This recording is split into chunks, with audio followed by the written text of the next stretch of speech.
আসসালামু আলাইকুম রহমতুল্লাহি ওবরকাতু।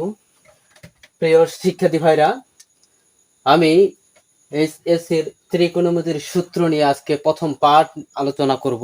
এই আলোচনার মধ্যে শুধু সূত্রগুলো সবসময় শুনে থাকি যে আসলে ত্রিকোণমিতির সূত্র নাকি খুব জটিল। তবে আজকে আমি তোমাদেরকে বলে দিচ্ছি যে এই ত্রিকোণমিতির এমন কিছু টেকনিকে আমরা সূত্রগুলো পড়ব যা কখনোই ভুলবো না।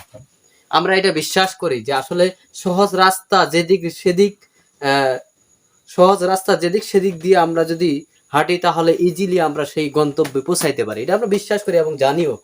দেখি আজকে এমন কি টেকনিক রয়েছে যে টেকনিকটার অবলম্বন করলে ত্রিকোণমিতির সূত্রে আর হারাইবে না, আমাদের মাথা থেকে আর মানে চলে যাবে না। দেখি আজকে কি বিষয় নিয়ে আমি কথা বলতেছি। তাহলে ত্রিকোণমিতির সূত্রের মধ্যে আমরা 3 ক্যাটাগরিতে সূত্রগুলো পড়ব।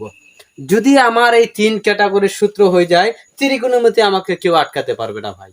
তাহলে আমার অঙ্কগুলো ইজিলি হবে। আমরা জানি ত্রিকোণমিতির যতগুলো ম্যাথ রয়েছে সবগুলো ম্যাথের অঙ্কগুলো সাধারণত ডিপেন্ডস করে এই সূত্রগুলো। দেখি আজকে প্রথমেই আমরা বিগ, বস এবং ব্রাদার এই 3 ক্যাটাগরির সূত্র মুখস্থ করে নিব, তাহলে আমাদের অধ্যায় 9.1টা শেষ হয়ে যাবে। তাহলে বিগের মধ্যে আমরা 3টা সূত্র পাবো, একটা, দুইটা, 3টা। 1 number sin theta into cosec theta equal 1 হবে। তবে আমরা এটা পড়লে এভাবে হবে না, আমাদেরকে টেকনিকে যেতে হবে। দেখি টেকনিকটা কি। তাহলে এই sin থিটাকে আমরা সাই দ্বারা পড়ব, cosec কে কোক দ্বারা পড়ব। তাহলে সাই কোক ইকুয়াল 1, এইটুক যদি আমরা মনে রাখি যে sin থিটাকে আমরা সাই পড়ব আর cosec কে পড়ব আমরা কোক। তাহলে সাই কোক ইকুয়াল যদি 1 হয় তাহলে এটা গুণ অবস্থায় আছে না। তাহলে আমরা সাই, আচ্ছা আমরা চাইলে এই জায়গায় আমরা এখানে সাই সমান সমান 1 বাই কোক লিখতে পারি, এখানে কোক লিখতে পারি, তাই না? তবে সাই এর পূর্ণরূপ সাইন থিটা, কোকের পূর্ণরূপ কসেক থিটা। তাহলে আমরা এইভাবে লিখতে পারি না যে sine theta equal 1 by cosec cos theta, 1 by cosec theta, sine theta equal 1 by cosec theta. আচ্ছা, যেখানে কোক থাকবে সেখানে নাই কে ভাই, এটা মনে রাখবো, সাইন নাই, তাহলে সাইন থিটা বসাবো। আর যেখানে সাইন রয়েছে সূত্রে তাহলে আমরা 1 বাই কোক বসাবো, এটুকু মনে রাখবা। আচ্ছা, এরপর sine theta equal 1 by cosec theta যদি হয় তাহলে আমি যদি কসেক থিটা লিখি তাহলে কি হবে 1 বাই সাইন থিটা। তাহলে কসেক কে কোক দ্বারা প্রকাশ করি, তাহলে কোক সমান 1 বাই সাই। আরে ভাই, যেখানে 1 বাই সাই থাকবে সেখানে আমরা অটো বুঝে নেব যে আমাদের কিসের প্রয়োজন, কসেক থিটার আমাদের প্রয়োজন। তাহলে আমাদের 1 নাম্বার সূত্রগুলো তাহলে শেষ, এটুকু মনে রাখবো। আমরা বিগের মাত্র একটা সূত্র থেকে কয় ফর্মে নিয়ে গেলাম, আমরা কয়েক ফর্মে নিয়ে গেলাম। 1 নাম্বার ফর্মে নিয়ে গেছি sin theta into cosec theta equal 1, অর্থাৎ সাই ইনটু কোক ইকুয়াল 1। তারপর সাইটাকে আমরা sin থিটাকে সাই বলছি, সাই ইকুয়াল 1 বাই কোক। তাহলে অথবা sin theta equal 1 by cosec theta, আর cosec theta equal 1 by sin theta. কোশ্চেনে যদি এটা দেওয়া থাকে তাহলে আমরা চিন্তা করবো এটা ফালানোর, অথবা এটা যদি দেওয়া থাকে তাহলে ফালাবো এইটা। এটুকু যদি আমাদের ক্লিয়ার হয় তাহলে 1 নম্বর সূত্র শেষ। এখন আসি দ্বিতীয়তম সূত্র। আমি আবারও বলতেছি, যারা এতদিন ধরে চিন্তায় রয়েছিল যে আসলে আমাদের সূত্রগুলো খুব কঠিন এই যে বারবার বলতেছিল, তাদের জন্য আজকের এই ক্লাসটা। আমার মনে হয় এটা সহজে আমাদের মাথায় ঢুকবে। দেখি এরপর sec theta into cos theta equal 1। আচ্ছা, sec কে আমরা সেই দ্বারা ডাকবো আর cos কে কই দ্বারা ডাকবো, তাহলে সেই কই ইকুয়াল 1। আচ্ছা, যদি সেই থাকে তাহলে সেই সমান, এটা গুণ অবস্থা আছে না, অবশ্যই যাবে কি ভাগ, তাহলে 1 বাই কই। আচ্ছা, 1 বাই কই কি আমরা লিখতে পারি, সেইটাকে আমরা ফর্মে নিয়ে যাই, তাহলে হবে sec থিটা সমান 1 by cos theta, 1 by cos theta. আচ্ছা, যদি 1 বাই cos থিটা থাকে তাহলে আমরা কি লিখবো, sec থিটা। এখন ভাইয়া দেখো, এখানে যদি আমি cos থিটা লিখি, এখানে cos থিটা সমান 1 বাই কি লিখতে পারি বলে দাও, sec থিটা। ইজিলি হইলো না? আচ্ছা, যদি ইজি হয় তাহলে আমি আবারও বলতেছি যে sec theta into cos theta যদি ইকুয়াল 1 হয় তাহলে sec কে আমরা কি দ্বারা প্রকাশ করব, সেই দ্বারা, আর cos কে কি দ্বারা প্রকাশ করব, কই দ্বারা। তাহলে সেই কই ইকুয়াল কত, 1। তাহলে আবার আমরা জানি যে সেই সমান sec থিটা আর কই সমান কই থিটা। তাহলে sec থিটা ইকুয়াল 1 বাই যদি cos থিটা লেখা হয় তাহলে নেই কে, আমার প্রশ্ন হচ্ছে যেটা থাকবে না সেটাই বসাবো।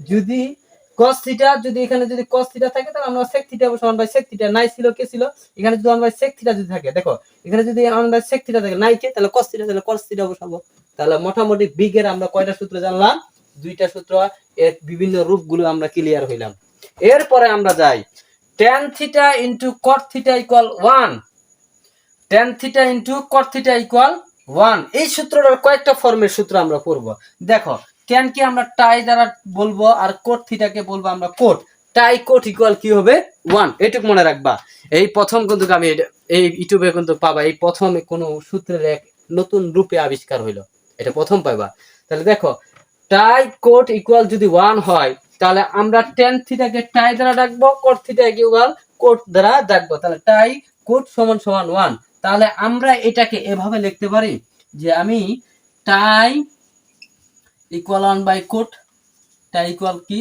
1 বাই cot অথবা এটাকে আমি এই জায়গায় cot লিখলাম টাই সমান 1 বাই cot এটাকে কি আমি ফর্মে লিখতে পারি আমি ফর্মে লিখতে পারি কি ফর্মে টাই কে আমরা tan থিটা বলি সমান সমান cot কে আমরা cot থিটা বলি 1 বাই cot থিটা আচ্ছা ভাই যদি কোশ্চেনে এটা না থাকে তাহলে আমরা ফলাবো এটা আর এটা যদি দেওয়া থাকে তাহলে আমরা এটা ফলাবো তবে কিভাবে ক্যাটাগরিতে পড়বে যখন ম্যাথ গুলো করব তখন আরো ইজি হবে এখন শুধু টেকনিকের উপর ডিপেন্ডস করে মুখস্থ এটাই আমাদের কাজ আচ্ছা এখন কি কাজ করব যদি এখানে cot থিটা লিখি cot থিটা ইকুয়াল যদি লিখি 1 বাই tan থিটা হবে না আচ্ছা কোশ্চেনে যদি আমার এটা দেওয়া থাকে তাহলে আমি বসাবো cot থিটা এইটুকুই আমাদের আলোচনা তাহলে আমরা বিগের মূলত তিনটা সূত্রের কয়েক ফর্মে অর্থাৎ এখানে তিনটা এখানে তিনটা এখানে তিনটা 3 3 9টা ফর্মে অর্থাৎ 9 ফর্মে আমরা নিয়ে আসছি এরপরে আমরা দ্বিতীয়তম সূত্রের ক্যাটাগরিতে যাব দ্বিতীয়তম সূত্রটার নাম দিয়েছি আমি বস যখন ম্যাথ গুলো করব তখন তোমাদেরকে উদ্দেশ্যে বলবো যে এটা কোন সূত্রের ক্যাটাগরি থেকে ম্যাথটার অঙ্কটা অর্থাৎ সূত্রটা প্রয়োগ হয়ে যায় তোমরা তখন এই সুন্দর করে কমেন্টে বলে দিবা ভাই আচ্ছা এখন এরপরে যাই বসের সূত্র মাত্র দুইটি পাবো কয়টি পাবো দুইটি কি কি একটা tan theta equal sin theta by cos theta ওইটাকে আমরা ডাকবো টাই সাই কই tan কে টাই আর sin কে সাই আর cos কে কই এর জন্য মুখস্থ রাখার সেরা এক পন্থা যে টাই সাই কই tan theta equal sin theta divided cos theta অর্থাৎ কোশ্চেনে যদি এটা দেওয়া থাকে তাহলে আমরা ফালার এটা চেষ্টা করব আর এটা যদি দেওয়া থাকে তাহলে এটা ফালাবো তাহলে আমরা tan theta equal sin theta by cos theta ওটাকে টাই সাই কই দ্বারা ডাকবো আর cot theta equal cos theta by sin theta আর cot কে cot দ্বারা রাখবো cos কে কই দ্বারা রাখবো আর এই জায়গায় হবে সাই এখানে কি হবে cot theta equal cos theta by sin theta তাহলে এখানে sin কে সাই দ্বারা ডাকবো তাহলে আমরা মুখস্থ রাখবো কিভাবে cot কই সাই তাহলে আমাদের এই সূত্র দুইটার মধ্যে বিগ এবং বসের মধ্যে তাহলে মিল কোন কোন সূত্রের ক্ষেত্রে পাইলাম আমরা একমাত্র tan পাইলাম এখানে আমরা tan থিটা সমান 1 বাই cot থিটা পেয়েছি আর tan থিটা সমান sin theta by cos theta পেয়েছি আর একটা পাইছি cot থিটা সমান 1 বাই tan থিটা এই cot theta by cot theta equal cos theta by sin theta অর্থাৎ বিগ এবং বসের সাথে দুইটা সূত্রেই মিল থাকিলেও কিন্তু আলাদা আলাদা সূত্র পড়বে সেটা মূলত ডিপেন্ডস করে ম্যাথমেটিক্যালের উপর ভিত্তি করে কখন পড়বে সেটা আমি যখন অঙ্কগুলো করব ওই অঙ্কের মানের উপর ভিত্তি করে মানদণ্ডের উপর ভিত্তি করে আমি তখন বলে দিব যে এটা বিগের সূত্র পড়বে না বসের সূত্র পড়বে তোমরা আপাতত কি করবা ভাইয়া তোমাদেরকে বলছি তোমরা আপাতত সূত্রগুলো মুখস্থ করবা আর এই টেকনিকটা অবলম্বন করবা দেখবা তোমরা 9.1 এর এবং 9.2 এর বিগ বস হয়ে যাবা তোমরাই তখন বিগ বস আচ্ছা দেখি এরপর আমরা ব্রাদারের সূত্রে যাব অলরেডি আমাদের এই দুইটি সূত্র শেষ ব্রাদারের সূত্রের মধ্যে আমরাও এটা তিনটা সূত্র বলবো তবে এই তিন সূত্রকে অনেকগুলো সূত্রে নিয়ে আসবো দেখি এক নাম্বার ব্রাদারটা মূলত স্কোয়ারের সূত্র হয় স্কোয়ার হবে sin square theta plus cos square theta equal কি হবে ভাইয়া মুখস্থ রাখবা 1 হবে আর এটাকে আমরা পড়বো সাই প্লাস কই sin কে সাই cos কে কই সাই প্লাস কই ইকুয়াল কি হবে 1 আচ্ছা sin square theta equal 1 minus cos square theta আচ্ছা এটা চাইলে আমরা sin কে সাই দ্বারা বলতেও পারি সমান সমান 1 মাইনাস কই এটা আমাদের টেকনিক যে সাই সমান সমান 1 মাইনাস কই আমরা প্লাস আছে ওপাশে মাইনাস করে দিয়েছি এখন প্রশ্ন হচ্ছে যদি কোশ্চেনে এটা দেওয়া থাকে কোশ্চেনে যদি এটা দেওয়া থাকে তাহলে আমরা এটা লিখতে পারি এই ব্রাদার শুধু স্কয়ারের হিসাব হবে ব্রাদার যে সূত্রগুলো এই সূত্রগুলো পড়বে ব্রাদার স্কয়ারের ক্ষেত্রে তাহলে সাইন স্কয়ার থিটা সমান সমান 1 মাইনাস কস স্কয়ার থিটাও লেখা যায়। আচ্ছা, আমরা চাইলেও আমরা এখানে যদি আমি কস স্কয়ার থিটা লিখে দিই তাহলে সমান সমান 1 মাইনাস সাইন স্কয়ার থিটাও আমি লিখতে পারি। আমরা একটু ইঙ্গিত করে দিই, এটা হচ্ছে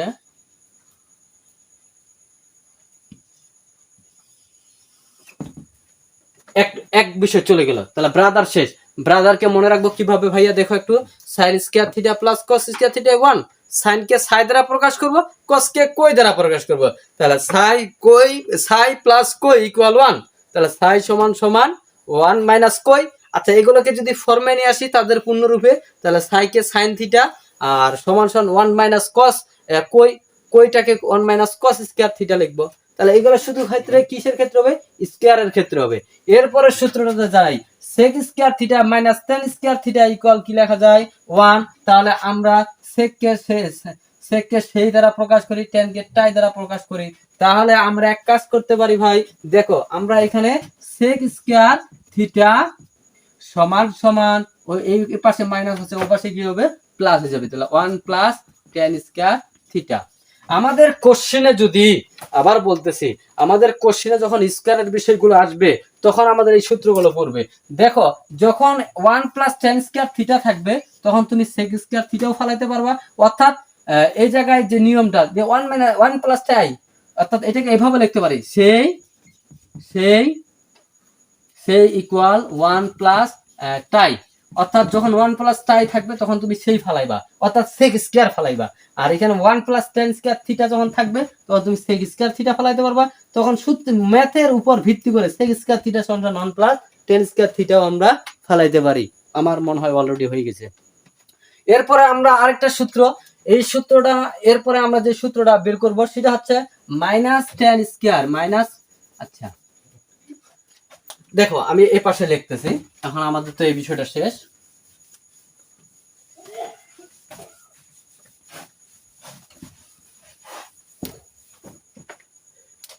এখানে আমরা এখন minus tan square theta equal minus tan square theta, এখানে যদি আমরা যেমন sec square theta 1 plus tan square theta লিখছি, এবার মাইনাস tan স্কয়ার থিটাটা রেখে ওপাশে পার করে দিলাম কি 1 sec স্কয়ার প্লাস তাহলে 1 মাইনাস sec স্কয়ার থিটা। কিন্তু দুর্ভাগ্যজনকভাবে এখানে মাইনাস রয়েছে, তাহলে আমাদের কাজ কি করতে হবে? মাইনাস অবশ্যই ওই পাশের মাইনাসটা কমন নিতে হবে। তাহলে আমরা কি করব? Minus tan square theta equal 1, এখানে মাইনাস কমন যদি নিই তাহলে এখানে থাকতেছে মাইনাস 1, এটা প্লাস sec স্কয়ার থিটা। এটা কিভাবে নিলাম ভাইয়া? দেখো, মাইনাসে মাইনাসে প্লাস 1, প্লাস মাইনাসে মাইনাস sec স্কয়ার থিটা। এখন প্রশ্ন হচ্ছে এই মাইনাস কাটা, তাহলে tan স্কয়ার থিটা ইকুয়াল, এখানে মাইনাস 1টা আছে তাহলে আমরা মাইনাস 1টা পরে লিখবো, তাহলে প্লাস sec স্কয়ারটা আগে লিখি, তাহলে sec স্কয়ার থিটা এই পাশের মাইনাসটা তখন এ পাশে আনিয়ে দিলাম, তখন আমাদের এটা একটা সূত্র হয়ে গেল। তাহলে সূত্র কয়টা পাইলাম? দেখো, এই জায়গায় sec square minus tan square theta equal 1, অর্থাৎ সেই মাইনাসটা ইকুয়াল 1, অথবা sec স্কয়ার থিটা ইকুয়াল, এখানে মাইনাস রয়েছে ও পাশে যায় প্লাস হবে 1 প্লাস tan স্কয়ার থিটা, তো অথবা এটাকে আমরা সেই সমান 1 প্লাস টাই দ্বারাও বলতে পারি। এরপরে দেখো, এই জায়গায় আমরা শুধুমাত্র এবার tan এর সূত্রটা বের করব। তো মাইনাস tan স্কয়ার থিটা আমি সামনে লিখে দিলাম ইকুয়াল, এখানে প্লাস sec স্কয়ার আছে তাহলে 1 প্লাস 1 মাইনাস, এখানে প্লাস আছে ওপাশে যায় মাইনাস sec স্কয়ার থিটা হবে। এরপরে এখানে মাইনাস tan স্কয়ার থিটা রয়ে গেল, এখানে কি করব আমরা? এখানে মাইনাস কমন নিব। মাইনাস কি জন্য কমন নিব? সামনে ভাই মাইনাস রাখা যাবে না, তাই মাইনাস কমন নিব। দেখি, মাইনাস কমন নিলাম, তাহলে এখানে মাইনাস কমন নিলে কি হবে? মাইনাসে প্লাস, তাহলে প্লাস 1 মিলছে। এবার এখানে মাইনাস মিলানোর জন্য অবশ্যই প্লাস লাগবে, প্লাসও মিলছে, তারপর আমরা প্লাস sec স্কয়ারটাকে সামনে নিলাম, মাইনাস 1টাকে নিলাম, তাহলে এখানে একটা কি হলো? সূত্র হলো। তাহলে এই সূত্রটা একটু আমি ইঙ্গিত করে দিই। তাহলে আমরা কয়টা সূত্র দেখলাম? আমরা মূলত এখানে একটা সূত্র দেখলাম, এখানে একটা সূত্র দেখলাম, আর এই জায়গায় একটা সূত্র দেখলাম। এই সূত্রটা ক্লিয়ার করে রাখবো ভাইয়া, ভালো করে দেখে নাও। এই টেকনিকটা অবলম্বন করবা। তোমাদেরকে আমি আবার বলছি, ইউটিউবে এই প্রথম এই টেকনিক পাবা তোরা। এরপরে আমাদের আরেকটা সূত্র রয়েছে, এইটাই আমাদের লাস্ট সূত্র, সেটা হচ্ছে cosec square theta minus cot square theta equal কি হবে? 1 হবে। তাহলে এটা কোন সূত্র আমাদের? এটাও কিন্তু ব্রাদারের সূত্র, স্কয়ারের সূত্র। ব্রাদার বলতে স্কয়ারের সূত্র। তাহলে এখানে কোসেক স্কয়ার থিটা, এটাকে আমরা কোক বলে ডাকি।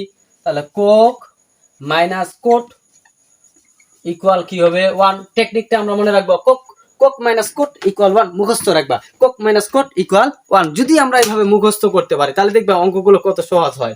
এরপরে কি, আচ্ছা এখানে আমাদের যে কাজটা, কোক কোসেক স্কয়ারটাকে আমরা রেখে দিলাম, কোসেক স্কয়ার থিটাকে রেখে দিলাম। আমরা জানি এটাকে যদি ওপাশে ট্রান্সফার করি তাহলে এটা মাইনাস আছে, তাহলে ওপাশে যায় প্লাস হবে। তাহলে মাইনাস থাকলে ওপাশে কি হবে? প্লাস কট স্কয়ার থিটা ভাই।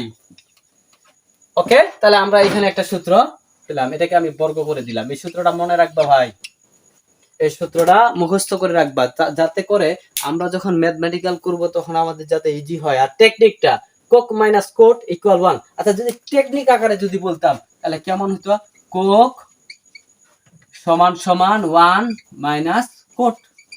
তোমাদের কোশ্চেনে হয়তো এটা দেওয়া থাকতে পারে, তোমাকে এটা আনসার করতে হবে, অথবা এটা অঙ্ক করতে করতে এটা আসছে, তাহলে আমরা এটা লিখবো। আচ্ছা এটা মূলত শুধুমাত্র কিসের ক্ষেত্রে? স্কয়ারের ক্ষেত্রে। এরপরে কি যাব? এরপরে আমরা মাইনাস কোটটা রাখলাম, আমরা মাইনাস কোটটাকে রেখে দিলাম, মাইনাস কোট স্কয়ার থিটাকে রেখে দিলাম, সমান সমান 1 1 রইলো, এই পাশে প্লাস রয়েছে, ও পাশে যায় minus, minus cosec square theta. তাহলে মাইনাস তো রাখা যাবে না, তাহলে মাইনাস যদি না রাখি তাহলে বলো তো ভাই কি করতে হবে? অবশ্যই আমাদেরকে মাইনাস কি করতে হবে? কমন নিয়ে কাটে দিতে হবে। তাহলে মাইনাস কোট স্কয়ার থিটা সমান সমান, এখানে আমি কি কমন নেব? মাইনাস 1 মাইনাস 1, দেখো তো মাইনাস মাইনাস প্লাস 1 বুঝছে, মাইনাস কমন নিলে মাইনাস মাইনাস প্লাস 1 মিলছে। এরপরে কি করব? প্লাস নিব, প্লাস কোসেক স্কয়ার থিটা, দেখো তো মিলছে কিনা? প্লাস মাইনাসে হ্যাঁ অবশ্যই মিলছে। তাহলে আমরা এক কাজ করলাম, মাইনাস মাইনাস কেটে দিলাম, তাহলে কি থাকলো? কোট স্কয়ার বা কোট স্কয়ার থিটা ইকুয়াল, এই মাইনাসটা আমি পরে লিখবো, তাহলে প্লাসটা আগে লিখলাম, তাহলে কোসেক স্কয়ার থিটা মাইনাস 1। তাহলে এটা একটা সূত্র পাইলাম। যদি কোশ্চেনের মধ্যে আবারও বলতেছি কট স্কয়ার থিটা যদি থাকে তাহলে আমরা এটাও লিখতে পারবো, অথবা কোসেক স্কয়ার থিটা মাইনাস 1 যদি থাকে তাহলে আমরা এটাও লিখতে পারবো। এগুলো কিসের সূত্র? এগুলো শুধুমাত্র ব্রাদারের সূত্র। আবারও বলতেছি ভাই, এই প্রথম তোমাদের ইউটিউব চ্যানেলে কিংবা আমার এই কৌশলটা তোমরা পাবা। যদি তোমরা এই কৌশল অবলম্বন করে যদি পড়ো, আমার মনে হয় তোমাদেরকে কেউ ঠেকাইতে পারবে না, বলে দিতেছি। এটা খুব গুরুত্বপূর্ণ সূত্রগুলো যার ক্লিয়ার, তার জন্য 9.1 এর ম্যাথ গুলো সবচেয়ে সহজ হবে। ত্রিকোণমিতি নিয়ে যত দুশ্চিন্তা, যত চিন্তা ভাবনা থাকে, দেখবা এই ক্লাসটা এই সূত্রগুলোই তোমাদের চিন্তা দূর করে ছাড়ে দিবে।